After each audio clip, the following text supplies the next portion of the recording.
কবিতাৰ শিৰোনাম বিপ্লৱী তোমাৰ কণ্ঠ। কবি বসন্ত কাকতি, কণ্ঠ মানস নাথ। উদাত্ত কণ্ঠত জাগত হৈছিলে প্ৰতিশ্ৰুতি অনন্ত সংগ্ৰামৰ, যাৰ কণ্ঠত নিগৰিছিল শেষ যুদ্ধৰ আমি ৰণুৱা পৃথিৱীৰ হালোৱা বনোৱা। গভীৰ ৰাতি যাৰ চিফুঙে কঢ়িয়াই আনিছিল হৃদয়ৰ অৱৰুদ্ধ অনুভূতি, যাৰ গীতি ছন্দই মাটিৰ বুকুত নচুৱাইছিল তমহৰ দেউৰ।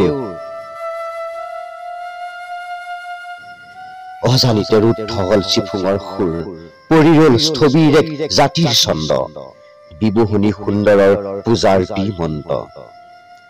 চিৰসাহস্ত ছবি অংকিত কৰা ৰণুৱা বনোৱাৰ সোণোৱালী উন্মেষ, ৰূপান্তৰৰ শিল্পী নাম যাৰ বিষ্ণু ৰাভা।